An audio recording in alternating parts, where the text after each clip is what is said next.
Srimad Bhagavatam is actually leading us to the point of total absorption in Krishna consciousness.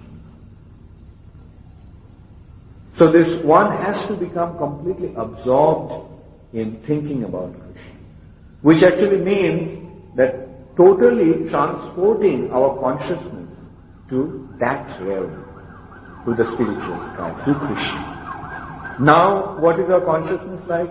Our consciousness is completely absorbed in this material nature. Now, 24 hours, what we are thinking about? For 24 hours, we are thinking about eating, sleeping, mating, and defending.